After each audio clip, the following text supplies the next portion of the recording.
Hey y'all, my name is MK and this is my intro / 1 week update post-op VSG vertical sleeve gastrectomy. My surgeon was Dr. Ann Rogers from Penn State Hershey Medical Center, and I had my sleeve done on March 5th. Today is March 12th, so that makes it 1 week. Yay! And I'll start with my stats. I started the program 6 months ago, actually a little more than 6 months ago, at 308, and that is my highest recorded weight. I do believe that I got larger than that, but there were several years where I did not weigh myself. Years. So that is the largest recorded weight. I had 5 days of liquid diet, and I'll get to that in a minute. It was supposed to be 8 days, but it was 5. Day of surgery, after 5 days of liquid diet, I was 298, and today, 1 week post-op, I am 291, which is actually my first mini goal. Yay! So I'll let you know about that too. So one thing, kind of weird. So my surgeon, they have a 6-month program. No matter what, like even if your insurance doesn't require it, you still have to do the 6-month program for her to operate on you, or their practice. There's a couple of them, a couple of surgeons, and so I did that. My post-op, my pre-op, like final appointment got pushed by a month because I'm in the polar vortex, and it was like every week you were getting dumped with snow and all kinds of stuff. So I actually was in the program a little longer, and I was like getting really, really anxious. So when I actually did go in for my pre-op appointment, I was actually not expecting to be scheduled for surgery for at least 2 weeks out, because they require 8 days of liquid diet, and then on top of that, my surgeon only does she only does surgeries on certain days of the week. So I was like, oh, it's going to be at least 2 weeks, which is upsetting because I was already like a month out from what I thought I would be. I was expecting to have the VSG in beginning of January, and now it's beginning of March. So really, that's that's actually 2 months. So, which is crazy. Anyhow, so I went into my surgeon's office. I'm all excited and anxious because I didn't want to be upset if I had to wait 2-3 more weeks or whatever, because they wait till the last appointment for you to make your your surgery appointment. So I went in there and she's like, "Oh, I have an opening 5 days from now." I'm like, "Oh, okay, I'll take it." I'm really excited.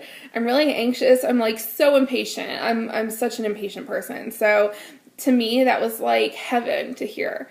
But I didn't realize how crazy it is trying to get your family. I have a son and a husband. Get your family ready and work and all the other things. And I also wanted to start my videos beforehand, but obviously that did not happen. So I actually made a couple, and there were some problems. One was too long, and the other video disappeared. I don't even know what happened to it. So I did try to make an intro video before surgery, but it just did not work out for me. So here I am. The other thing is, I tried to make a video, my intro, the day of surgery, and it was just too crazy. And then afterwards, I was like, oh, I'll have plenty of time after the surgery. Yeah, I was knocked out. They had to wake me up like physically wake me up to leave. Like, it was so bad. So it's funny because I watched so many like what to put in your hospital bag videos beforehand, and I felt all prepared. I was really happy. I didn't use a single thing in there. Like, it's so funny, except my clothes for going home. So which not everybody is like that, but I do have, like, in past surgeries, I do know that I have like an adverse reaction to anesthesia. So I kind of expected to be awake a little more than like an hour the whole time afterwards, but you know, it is what it is. I got some good sleep. So the other thing was two things. So I want to thank Less of Sarah for her week 10 update video, because it's so random, I know. So I actually wasn't going to make videos at all, because I mean, I love what y'all do, and they really, your videos and stories of your journey, like, really helped me and continue to. But there was always like this part of me that didn't want to be that vulnerable, or, you know, didn't want people that I know seeing it, or not that I know, but like with my career and everything. I don't know, I just had hesitations, you know, and I am not one to, you know, I'm not one that's always on Facebook posting stuff. I was when I was pregnant, just for like family and stuff, but like I'm not one of those that like writes a journal on Facebook every day, you know what I mean? Like, I'm just more of a little bit private person. So I went back and forth, and I had decided that I was not going to do videos at all. And then one day I was going through videos, going back to like week 10s and 11s that I was finding, because I actually have a wedding coming up that I'm the matron of honor. I was trying to figure out like what size dress, and based on like other people and everything. So I came across Less of Sarah's 10-week update, which I had already seen, but this time it really spoke to me, because she talks about the importance of newbies making videos, and how, you know, it's, even though you might be hesitant to make your own vlog, that, you know, it's important to keep the community going. And, you know, I mean, it wasn't that her video wasn't all about that, but it really spoke to me. So thank you, Sarah. That really helped me make the decision to make videos, and so here I am. So anyway, one other thing I wanted to touch base on, and I'll go over this more in other videos. I've actually tried to squeeze it in this video before, and it just ends up being too long. But for several years now, I have been a clean eater, and I actually have no other comorbidities other than a high BMI, or, you know, being morbidly obese. So I don't have diabetes. I don't have, all my stuff is just like little physical things. Like I do have sciatica, but that was mainly from pregnancy, and I have an ankle that swells up every day almost, and that's from playing 12 years of soccer.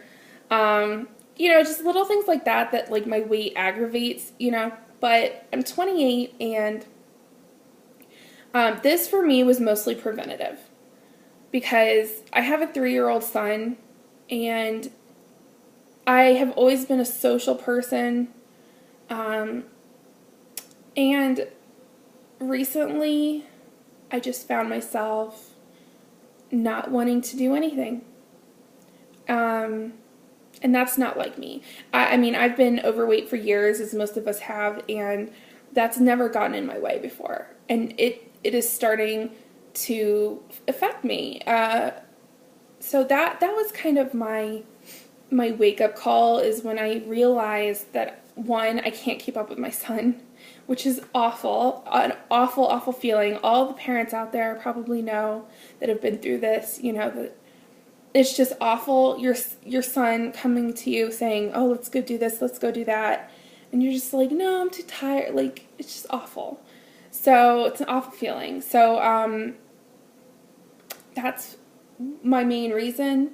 My second reason is just I want to be healthy. And the last couple years, I have been clean eating since I actually found this when I was pregnant. I started researching things that I should be eating during my pregnancy, and I was kind of enlightened about how many chemicals and just additives, sugars that are added to our food.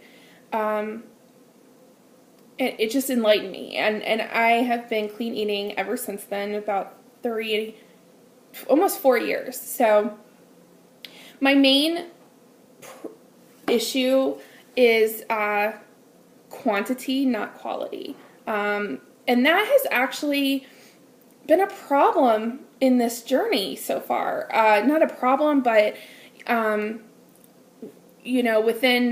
there's all this sugar-free this, sugar-free that, whatever. And I'll talk about that in another video. Like I said, that's something that if I get started on, this video is already 11 minutes, so yeah, that's another discussion.